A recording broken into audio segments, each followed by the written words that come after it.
জিলহজ মাস শেষ জুমা আছে। আরবি 12 মাসের সর্বশেষ মাস হলো জিলহজ। এই মাসটা শেষ হলে 12 মাস শেষ হয়ে যাবে, আমরা নতুন বছরে আসব। অনেক দিক থেকেই এই মাসটি গুরুত্বপূর্ণ। বিশেষ করে এই মাসে ইসলামের 5টি ভিত্তির অন্যতম ভিত্তি হজ, এটা অনুষ্ঠিত হয়েছে। সারা দুনিয়া থেকে আল্লাহর বান্দারা আল্লাহর ঘরের জিয়ারতের জন্য চলে গিয়েছে। হজ শেষ হয়েছে, আবার তারা দেশে ফিরে আসছেন। আমাদের গত জুমায় আমরা দেখলাম আমাদের অনেক ভাইয়েরা এই মসজিদ থেকেও গিয়েছেন, এই মহল্লা থেকে তারা আসছেন। এই জুমায় নতুন আর কেউ আসছেন নাকি? হজে গিয়েছিলেন, এবার ফিরে আসছেন। একজন হাত দেখছে, আলহামদুলিল্লাহ 2 জনের হাত উঠেছে, শুকরিয়া। আমরা দোয়া করি আমাদের ভাইদের হজকে আল্লাহ হজ্জে মাবরুর হিসেবে কবুল করুন।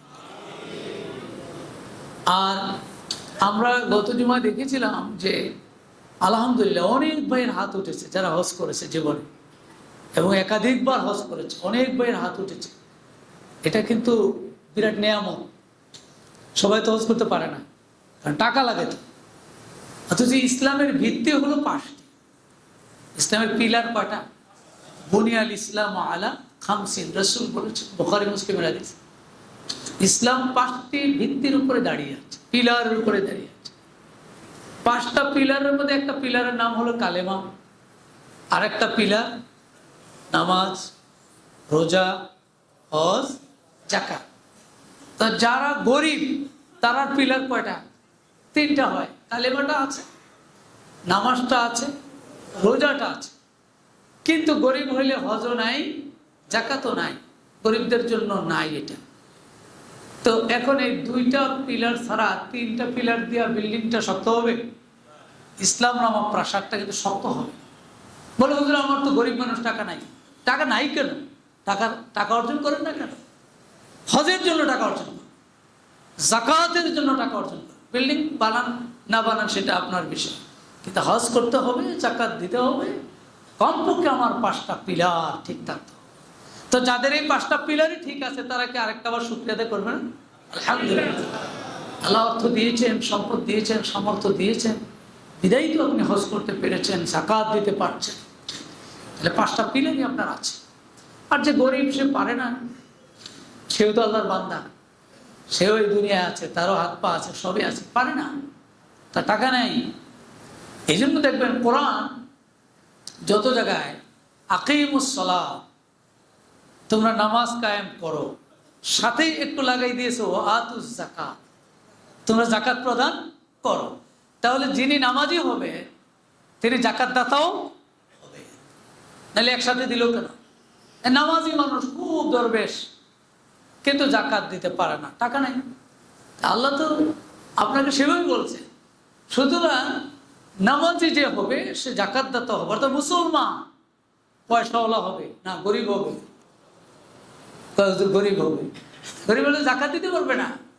সেজন্য আপনি কত টাকার মালিক হবেন এটা না, কমপক্ষে যাকাত দেওয়ার মতো। বেশি টাকা তো লাগে না যাকাত দিতে, হজ করতেও বেশি টাকা লাগে না। এরকম টাকা অর্জন করেন, আল্লাহর কাছে চান, আল্লাহর কাছে বলেন, আল্লাহ আমাকে দেন, আপনার তো অভাব নেই। আল্লাহ এতটুকু চান, একবার কোটি কোটি হাজার কোটি চাওয়া দরকার নেই, কিন্তু এতটুকু যে আল্লাহ হজটা করার জন্য, যাকাতটা দেওয়ার জন্য 2টা পিলার, 5টা পিলার যেন আল্লাহ আমি করে আপনার কাছে হাজির হতে পারি। আল্লাহর কাছে এটা চাইলে আল্লাহকে শুনবে না? আমরা আল্লাহর কাছে চাই, আল্লাহ যেন কমপক্ষে এতটুকু সামর্থ্য সবাইকে দান। সম্মানিত হাজির, এই হজের সফর শেষ করে যারা এসেছেন, যারা আগে এসেছেন এবং ভবিষ্যতে যারা যেতে চান, সবার জন্যই আমরা বলছিলাম যে হজ আমাদের জন্য মৌলিক 10টা মেসেজ দেয়, 10টা শিক্ষা দেয়, 10টা আমাদেরকে বার্তা দিয়ে যায়। শুধু হজ করলাম, গেলাম, লাখ লাখ টাকা খরচ করে আসলাম, শেষ না। আমরা মুমিন তো অহেতুক কাজ করবো না। ওয়াল্লাযীনা হুম আনিল লাগবি মুআরিদুন, কোরআন একজন মুমিনের 60টি গুণের কথা বলেছেন জান্নাতুল ফিরদাউসে যে মুমিন যাবে। তার মধ্যে একটা গুণ হলো আল্লাযীনা মানে লাগবে মুমিন বেহুদা কাজ করবে না, বেহুদা অর্থহীন কোনো কাজ মুমিন করবে না, তাহলে সে জান্নাতুল ফিরদাউস যেতে পারবে না। বেহুদা কাজ, ঘন্টার পর ঘন্টা জেগে থেকে বিশ্বকাপ ফুটবল আছে না নাই? শুরু হয় নাই, এখনো হয়ে গেছে।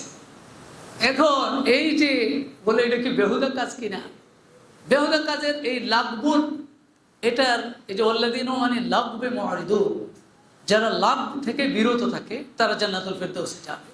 এখন এই লাভ লাম গাইন ওয়াও লাভগুণ, এটার ব্যাখ্যা সবাই করে, বড় বড় মুফাসসিররা করেছেন। তাফসিরে এটা হলো তাফসিরে মারিফুল কোরআনে আছে, তাফসিরে কাজী সানাউল্লাহ পানিপতি যে তাফসির লিখেছেন, সেই তাফসিরে তিনি বলেছেন লাগুন মানে হলো মা লা ইউফিদুহুম ফিল আখিরাহ, যেই কাজটায় আখিরাতে কোনো ফায়দা দিবে না, এটাই লাভ। আচ্ছা, বিশ্বকাপ ফুটবলে আখিরাতে কি লাভ হবে? বলে হুজুর, একদিন আমি ধরলাম তুমি যে এই বিশ্বকাপ ফুটবল বা ক্রিকেট এই সেই লইয়া সারাদিন হয়েছে হুজুর, এটা তো একটা বিনোদন হয়, আমার বুঝায় আর কি, আমাকে বিনোদন হয়, বিনোদনের তো আরো কত দিক আছে, রাত জেগে জেগে এটা এত সময় দিতে হবে, এবং পতাকা এই মাথা থেকে ওই মাথা পর্যন্ত মানে কয় হাত আল্লাহ জানে। এবং ব্রাজিল আর আর্জেন্টিনা বা আর্জেন্টিনা ব্রাজিল এরা কে বাংলাদেশ নামক চিনে কিনা এটাও সন্দেহ, কিন্তু এদের জন্য মারামারি শহীদও হয়। এরকমও লোক আছে মারামারি করতে গিয়ে, হে ব্রাজিলের সাপোর্টার, হে আর্জেন্টিনা, মারামারি লেগে 3 জন নিহত, 6 জন আহত, আছে না নাই এই বাংলাদেশে? এগুলো আসলে মুমিনের জন্য মানায় না। যে মুমিনের টার্গেট জান্নাতুল ফিরদাউসে যাবে তার জন্য। আপনি হয়তো খোঁজ নিতে পারেন, আমি যত ওয়াজ করবো তাও তো আপনি খোঁজ নেবেনই, যতই ওয়াজ করি, ওয়াজ করলে কেউ, আমি আমার কথা বললাম, আমি আমার মানসিকতা পোষণ করলাম। এখন আপনি আপনারটা হিসাব করবেন যে আপনি কি সব বাদ দিয়ে এই কাজ করবেন। অহেতুক কাজ, এটাকে অহেতুকের মধ্যে রাখা যায়। আমি লাখ গুণের যত ব্যাখ্যা দেখলাম, এই যে ঘন্টার পর ঘন্টা নামাজ রোজা খাওয়া দাওয়া ঘুম সব বাদ দিয়া, এই জন্য এটাকে লাখ গুণ করা অহেতুক কাজ। এই মুমিন অহেতুক কাজ করবে না। সেই জন্য আমরা আল্লাহর কাছে পানাহ চাই, সকল প্রকার অহেতুক কাজ থেকে আল্লাহর কাছে আমরা পানাহ চাই। আল্লাহ আমাদের মুক্ত রাখুক বলি আমিন। সম্মানিত হাজী, হজের এই সফর শেষ করে এসে যারা এসেছেন, যারা সকলকেই মৌলিক 10টি শিক্ষার কথা বলেছি। গত জুমায় আমরা মৌলিক 3টা বলছিলাম। একটা হলো যে হজের মূল স্লোগান ছিল লাব্বাইক আল্লাহুম্মা লাব্বাইক লা শারীকা লাকা লাব্বাইক ইন্নাল হামদা ওয়ান নি'মাতা লাকা ওয়াল মুলক লা শারীকা লাক। এটা ছিল স্লোগান, যারা ইহরামবাদে শুরু হয়ে যায়, লা শারীকা লাক বারবার বলা হয়েছে, লা শারীকা লাক, আপনার কোনো শরীক নেই। শত শতবার এটা তেলাওয়াত করে এসেছেন, পড়ে এসেছেন, হজ করে এসেছেন। সেই মুমিন, সেই হাজী সাহেব আল্লাহর সাথে কখনো আর শরীক করতে পারে, এটা সিদ্ধান্ত নিতে হবে। কোনোভাবেই তার কথায়, তার কাজে, তার আকীদায়, বিশ্বাসে কোনোভাবেই যেন শিরকের সাথে সে যুক্ত না হয়, এটা সিদ্ধান্ত নিয়েই আসতে হবে। এরপরে ছিল দ্বিতীয়, বলছিলাম যে গোটা মুসলমান ইসলামের কারণে এক। আল্লাহ বলছেন ফাসবাহতুম বিনি'মাতিহি ইখওয়ানা। আল্লাহ বলছেন ইসলামের কারণেই তোমরা সবাই এক। কিসের কারণে? কিসের কারণে? ইসলামের কারণে। দেশ ভিন্ন, জাতি ভিন্ন, কালার ভিন্ন, সাইজ ভিন্ন, ভিন্ন না? হজে গেলে তো দেখবেন কত কালো মানুষ, কত সাদা মানুষ, কত লম্বা মানুষ, আবার কত আমার মতো খাটো মানুষ, আছে না নাই? এত ধরনের মানুষ, এটা আল্লাহর কিন্তু। আল্লাহ বলছেন অমিন আয়াতি খালকুস সামাওয়াতি ওয়াল আরদি ইখতিলাফু আলসিনাতিকুম ওয়া আলওয়ানিকুম। শোনো দুনিয়ার মানুষ, আমার যত কুদরত দেখো, তার মধ্যে সেরা কুদরত হলো বিভিন্ন রঙের মানুষ, বিভিন্ন ভাষার মানুষ সৃষ্টি করে। এটা আমার কুদরতের নিদর্শন। সুবহানাল্লাহ, এটা কিন্তু একটা কুদরত, ভাবার বিষয় আছে। এত রকমের মানুষ সেখানে আছে, সবাই এক হয়ে যায় ইসলামের কারণে এক। তাইলে ইসলামের কারণে একই হাজী সাহেবরা দেশে ফিরে আসলে আর এক থাকে না। টুপি দেখা সালাম দেয়, আছে না নাই? মাথার টুপিটা দেখে, হুজুরের টুপিটা দেখি, এটা হুজুর আমার দলের না অন্য দলের, পরে দিবে সালাম, নাইলে সালাম। আবার এমনও আছে কয় যে আমরা ইসলামকে রক্ষা করার জন্য অন্য দলে গেছি, আছে না নাই? কি ইসলামকে রক্ষা করার জন্য নাকি অন্য দলে গেছে, একদল সাইরা আরেক দলে গেছে, অথবা এই দলকে সাপোর্ট না দিয়ে আরেক দলকে সাপোর্ট দিয়েছে। কেন দিয়েছেন? ইসলামের জন্য দিয়েছে। ইসলামের জন্য আপনি দিলেন, এই কাজ করলেন। আল্লাহ বলেন ফাসবাহতুম বিনিআমাতিহি ইখওয়ানা, তোমরা ইসলামের কারণে সবাই এক ভাই। হজ্জে বাইতুল্লাহ সকল মুমিনকে এটাই শেখায় যে তোমরা যেই কালারেরই হও, সাইজেরই হও, শুধু ইসলাম, শুধু মুসলমান এক, সারা দুনিয়ার মুসলমান এক। এটা আল্লাহ শিখিয়ে দিয়েছেন, হজও আমাদেরকে এটা শিখিয়ে দেয়। আরেকটা বলেছিলাম যে গোটা হজের সফর আমাদেরকে তাকওয়া শেখায়। লা ইয়ানালুল্লাহু লুহুমুহা ওয়ালা দিমাউহা ওয়ালাকিন ইয়ানালুহু তাকওয়া মিনকুম। তোমাদের এই সফর তোমাদের জন্য, তোমাদের মনটা আমি যাচাই করি, মনটাতে কি আছে, মনের ভিতর। তাকওয়া কি ভিতরে না বাহিরে? তাকওয়ার জায়গা কোথায়? ভিতরে না? রাসূলুল্লাহ বলছেন আত-তাকওয়া হাহুনা, এভাবে আঙ্গুল দিয়ে বলছেন আত-তাকওয়া হাহুনা, আত-তাকওয়া হাহুনা, আত-তাকওয়া হাহুনা ওয়া ইশিরু ইলা সাদরিহি সালাসা মিরা। বুখারীর হাদিস। রাসূল বলতেছিলেন একদিন তাকওয়া বলতে গিয়ে, এই তাকওয়া এখানে এখানে এখানে, এভাবে তিনি তার বুকটার দিকে 3 বার ইশারা করে বলেছেন তাকওয়া এখানে। তাইলে এই জায়গাটা ঠিক করতে চান, এই হজের গোটা সফর মুমিনের এই হৃদয়টাকে ঠিক করতে চান। সে যখন হজ করে আসবে তখনও তার হৃদয়টা ঠিক আছে কিনা, পরিশুদ্ধ আছে কিনা, আল্লাহর জন্য নিবেদিত কিনা, এটা আমাদের কাজ শেখায়। এরপরে আজকে যেই শিক্ষা কয়েকটা আছে এখানে, একটা হলো জিকিরে ফিকিরে চলা। হজের লম্বা সফর আমাদেরকে জিকিরে ফিকিরে চলা শেখায়। রাসূলুল্লাহ সাল্লাল্লাহু আলাইহি ওয়াসাল্লাম বলেছেন, হাদিস শরীফে আছে, ইন্নামা জুইলাত তাওয়াফু বিল বাইত ওয়া বিস সাফা ওয়াল মারওয়া ওয়া রামিউল জিমার লিইকামাতি যিকরিল্লাহ। শোনো, তাওয়াফ আল্লাহর ঘরটার চারদিকে তাওয়াফ করা, এই ঘোরাঘুরি, কতক্ষণ ঘোরাঘুরি করলে, হিসাব করলে কি জিনিসটা যদি একটু খেয়াল করেন, এটা ঘোরাঘুরি, খালি কতক্ষণ ঘুরে, কোনো কথা নাই। অবিস সাফা ওয়াল মারওয়া, সাফা মারওয়া একটু সাই করে, দৌড়াদৌড়ি করে, এই দৌড়াদৌড়ি করে। ওয়া রামিউল জিমার, আর শয়তানকে পাথর মারে। শয়তানকে পাথর মারা দেখেন নাই? অন্য শয়তান আছে, একটা পিলার এনে দেখা যায়, একটা পিলার বড়, যারা মেরে আসছেন দেখেন না, অনেকে জিদ করে মারে, লাভ দিয়ে গিয়ে মারে, মনে হচ্ছে শয়তান এনে বই রয়েছে। শয়তান তো নাই, শয়তান নাই, এটারও প্রতীক চিহ্ন। এই সব কাজ আল্লাহ রসুল বলেন, এই যে কাজগুলো লিইকামাতি যিকরিল্লাহ, শুধুমাত্র আল্লাহর যিকির, আল্লাহকে স্মরণ করার জন্য। এই কাজগুলির মাধ্যমে আল্লাহ বলেছেন, আল্লাহ বলেছেন, রসুল করেছেন, আমরাও করি। আর কিছু আছে এর মধ্যে? কোনো ফায়দা নেই। যদি শয়তান থাকতো বাস্তবে তাইলে না হচ্ছে, না হয় ফিডা কয়েকটা দিলে, পাথর মারলে ঠিক হইতো, কিন্তু শয়তান তো নাই, আছে তো শুধু একটা পিলার।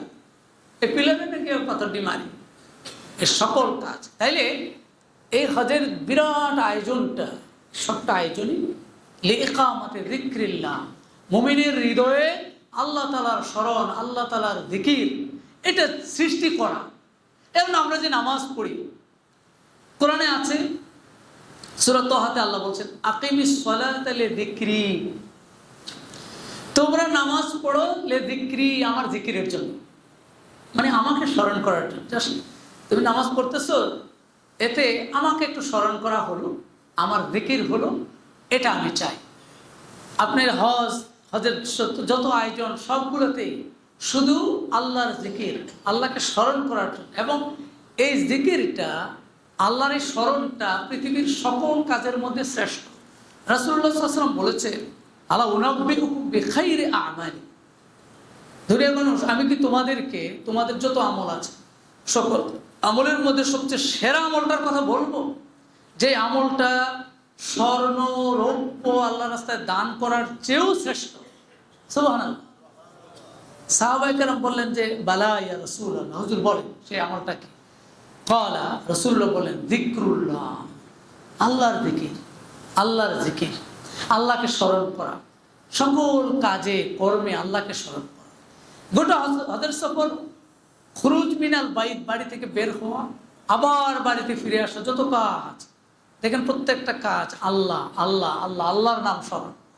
তাইলে মুমিনের সকল কাজই হবে একমাত্র আল্লাহর জিকিরের জন্য। হজের এই সফর আমাদেরকে এটাই শিখিয়ে দেয় যে সব কাজ হবে আল্লাহর স্মরণের জন্য। এরপরে হজের সফরের একটি বড় দিক আছে, বড় একটা ট্রেডিং আছে, সেটা হলো পরকালের সফর স্মরণ করে দেয়। কিভাবে দেখেন, হাজী সাহেব যখন হজের উদ্দেশ্যে রওনা দেয়, আত্মীয় স্বজন আপনজন সবার কাছে বলে দীর্ঘ সফরে যাচ্ছে, আমি কিন্তু হজে যাচ্ছি, তোমরা আমাকে মাফ করে দিও, ক্ষমা করে দিও, আমার ভুল ত্রুটি তোমরা ভুলে যেও, এবার বলে যান। যিনি দুনিয়া থেকে বিদায় নেন তারও কিন্তু বাড়িঘর আপনজন আত্মীয় স্বজন ছেড়েই তাকে চলে যেতে হয়। হজে যিনি যান তিনি আশা করেন আবার ফিরে আসবেন, নাও ফিরে আসতে পারেন। আর এই দুনিয়া থেকে যিনি বিদায়টা নেন তিনি আর ফিরে আসবেন না, এটা তিনি জানেন নিশ্চিত। এটা এতটুকুই ডিফারেন্স, কিন্তু প্রায় সেম। দুনিয়া থেকে যিনি বিদায় নেন, মৃত্যুবরণ করেন, বাড়িঘর সব ছেড়ে আপনজন ছেড়ে চলে যান। হজে যিনি যান তিনিও কিন্তু দীর্ঘ সফরে যান, বাড়িঘর আপনজন আত্মীয় স্বজন ছেড়ে চলে যান। যিনি দুনিয়া থেকে বিদায় নেন তিনি সাদা দুটি কাপড় পরেন সেলাই ছাড়া, আর ইহরাম যিনি বাঁধেন হজের জন্য তিনি সেলাই সহ কাপড় পরেন। নাকি রঙিন না সাদা? আছেন তো আমার সাথে? দুই চারজন নাই, দেখি তো এরা আছে, আরেক জগতে আছে।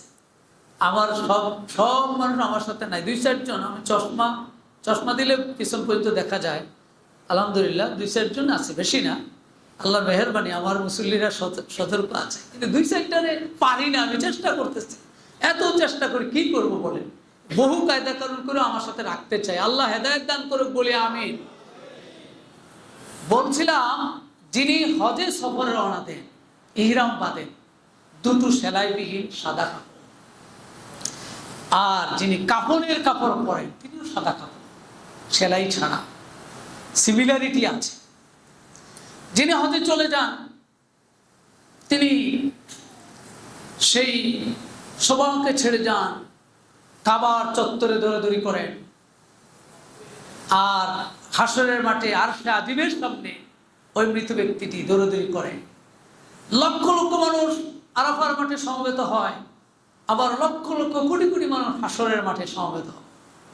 ইয়াউমা ইয়াফিরুল মারউ মিন আখিহি ওয়া উম্মিহি ওয়া আবিহি ওয়া সাহিবাতিহি ওয়া বানিহি লিকুল্লি ইমরিইম মিনহুম ইয়াউমাইদিন শাআনুন ইউগনি।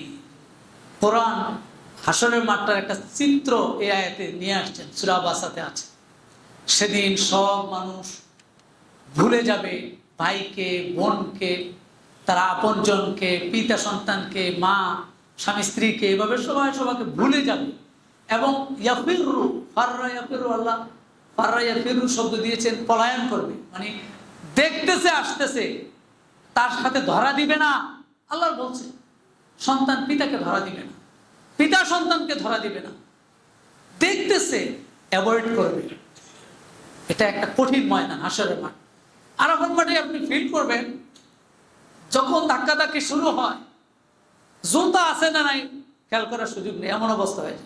আমার জুতা হারাইছিল, মসজিদে নামিরা থেকে বের হয়েছিলাম, আর জুতা পাইনি। জুতা যে ছিল, এখন জুতা ছাড়া কিন্তু হাঁটা যায় না, মহা বিপদ। আপনার জুতা যত কম দামি হোক, জুতা লাগবে পায়ে, এত কঠিন অবস্থা। পুরো সেম অবস্থা হয়েছে আসলে মাঠের মতো। কেউ কারোর দিকে তাকানোর সময় নাই, কেউ কারোর যে উঠাবে, আপনি যদি নিচে পড়ে যান তাইলে তো মহাবিপদ। এরকম একটা সিনারি তৈরি হয়ে যায়। গোটা হজের সফরটা একটু ফিকির করলে, ফিকির না করলে তো গেছেন, আসছেন, খাইছেন, ঘুমাইছেন, আইসা করছেন, হজ করে শেষ, কিন্তু হৃদয় দিয়ে ভাবলে পরকালের সফরের সাথে এটার একটা কম্পারিটিভ সিমিলারিটি তৈরি হয়। এটা তাইলে আমি একটা সময় আমাকে দুনিয়া থেকে বিদায় নিতে হবে, চলে যেতে হবে, কাফনে কাপড় পরতে হবে, যেভাবে হজ করে আসলাম ঠিক সেভাবেই আমাকে একবারে দুনিয়া থেকেও চলে যেতে হবে। এই অনুভূতি, এই শিক্ষা, এই অ্যানালাইসিস নিজের ভিতরে নিয়ে আসা হজ আমাকে এটা শেখায়। হজের একটা বড় শিক্ষা হলো একটা সামরিক প্রশিক্ষণের মতো অবস্থা, সামরিক চৌকো সেনাবাহিনীর মতো প্রশিক্ষণ। সেনাবাহিনীরা মাঝে মাঝে তাঁবুতে থাকতে হয়, না হয় না? তাঁবু তাঁবু সেনাবাহিনীর ট্রেনিং এর ভিতরে এটা আসে না? নাই? তাঁবুতে থাকতে হয়, গর্ত করে থাকতে হয়, গাথার ভিতরে থাকতে হয়। তাঁবুটা নেই, মিনার প্রান্তরে আপনাকে তাঁবু, এসি রুম নাই, আপনার সেই তাঁবু দেওয়া আছে, এতটুকু জায়গা আপনার জন্য আছে, একটা বালিশ, বেশি জায়গা না, অনেক বড় জায়গা না কিনা, অল্প জায়গা দেওয়া আছে, মিনার তাঁবুতে থাকতে। আরাফার মাঠে তাঁবুর ভিতরে শুয়ে থাকতে হয়। মুজদালিফায় যান, খোলা আকাশ, রাস্তায় পড়ে থাকতে হবে, শুয়ে থাকতে হবে। তাহলে আপনি এই যে একটা ট্রেনিং, এরপরে মক্কা শেষ করলেন, মদিনায় যেতে হবে, মদিনায় গিয়ে রাসূলের রওজা জিয়ারত, কোনো কাজ কাম আছে। এবার গোটা আয়োজনটা একটা সামরিক ট্রেনিং এর মতো। একটা মুমিন যে কোনো সময়ে নিজেকে সয়ে নেওয়া এবং নিজেকে খাপ খাওয়িয়ে নেওয়ার ট্রেনিং দিয়ে হবে। এমনও অবস্থা তৈরি হতে পারে আপনার বালিশ নাই, ঘুমাতে হবে, আছে না নাই?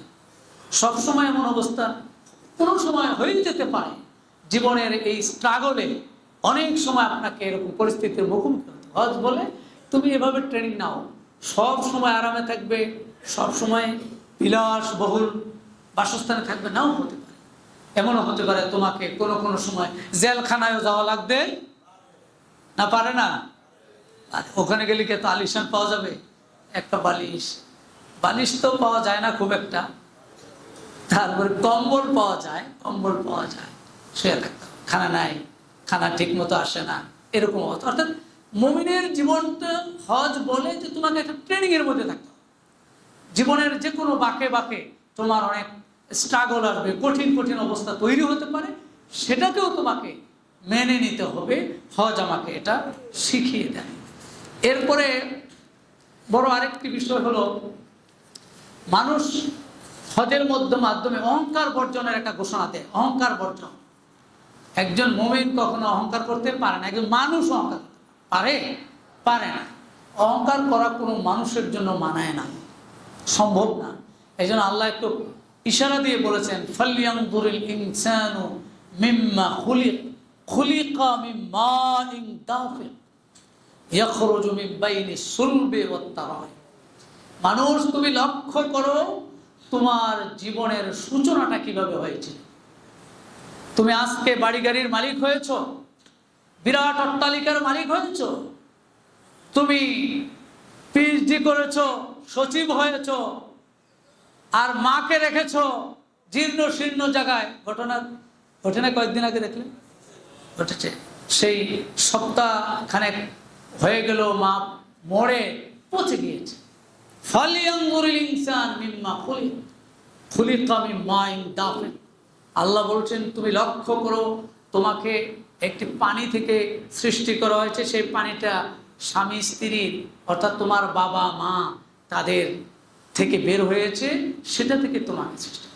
আর তুমি এখন যাই হও, তুমি তো অহংকার করতে পারো না, আর তাদেরকে ভুলে যেতে পারো। পারে মানুষকে বাবা মাকে ভুলে যেতে পারে? পারে না। মানুষ পারে না, সে আর মানুষ থাকে না।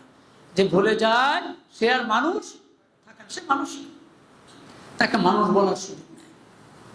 হজ দেখেন আপনি, অনেক ধনী রাজা বাদশাহ, আবার সাধারণ মানুষ, সব এক কাতারে এক জায়গায় একই জায়গায় শুয়ে আছে, পড়ে আছে, কিছু করার নেই। বিভিন্ন দেশের রাজা বাদশাহরা দেখা যায় অনেক সময় শুয়ে আছে, এই মুজদালিফায় শুয়ে আছে বাদশাহ, স্বাভাবিকভাবে শুয়ে আছে।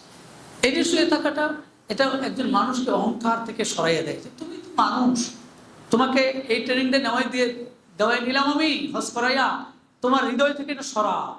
অহংকার তোমার ভিতরে আসতে পারবে না। আজকে তোমার ক্ষমতা আছে, কালকে তোমার ক্ষমতা নাও থাকতে পারে। এরকম বহু ক্ষমতাবান দুনিয়া থেকে চলে গেছে না, চাবাইয়া চাবাইয়া কথা বলতো, তাই না? চাবাইয়া চাবাইয়া ভাব সাপ দিয়া সংসদে কথাগুলি বলতো, কিন্তু এই মানুষগুলি এখন নাই। তো এখনো যারা বলে তাদের হিসাব করতে হবে। অহংকার আনা যাবে না, ভিতরে অহংকার আনা যাবে না, অহংকার সরাই ফেলতে হবে। এটা স্থায়ী কোনো পোস্ট নাই, দুনিয়াটাই স্থায়ী না, তাই না? অস্থায়ী। দুনিয়ার সুখ অস্থায়ী, দুঃখ অস্থায়ী। কুল মাতাউদ দুনিয়া কালিল। আল্লাহ রসুলকে আল্লাহ বলতেছেন, নবী আপনি বলে দিন মানুষকে, মাতাউদ দুনিয়া কালিল, দুনিয়ার ভোগ এটা কালিল। কালিল মানে অস্থায়ী। তাইলে দুনিয়ার সবটাই অস্থায়ী। সুতরাং যেহেতু অস্থায়ী, সে অস্থায়ীটা মাথায় নিয়ে অহংকারটা সরাই দিয়ে সবাকে নিয়ে একটি সুন্দর সুখী সমৃদ্ধশালী দেশ গড়লে সবারই লাভ হবে, সবারই কি হবে? লাভ হবে। সুতরাং আমরা অহংকার ভুলে যাই। হজের মাধ্যমে এটা মৌলিক একটা ট্রেনিং। একজন মানুষ, একজন হাজী সাহেব হজ করে আসবেন, তিনি কোনো সময় আর অহংকার করতে পারবেন না। সুতরাং তিনি যেমন পারবেন না, যারা আল্লাহর বান্দা যত আছে কারণই অহংকার করার সুযোগ নেই। এরপরে ইখলাস ও ঐকান্তিকতা। হজের আরেকটি ট্রেনিং হলো মুমিনের সকল কাজ হবে একমাত্র লিওয়াজহিল্লাহ, আল্লাহর সন্তুষ্টির জন্য।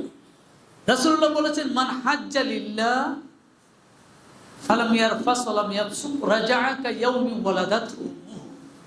যে ব্যক্তিটা শুধুমাত্র আল্লাহর জন্য হজ করতে পারলো, সে হজ করে যখন ফিরে আসবে এমন নিষ্পাপ হবে যেন আজকে সন্তানটি মায়ের পেট থেকে বের হলে যেমন নিষ্পাপ, সেও এমন নিষ্পাপ হয়ে যায়। সুবহানাল্লাহ। শর্ত হলো হাজ্জা লিল্লাহ, সে হজটা করতে হবে আল্লাহর জন্য। কার জন্য? আল্লাহর জন্য, না আলহাজ লেখার জন্য। আলহাজ না লিখলে তো মাঝে মাঝে বিপদ হয়ে যায়।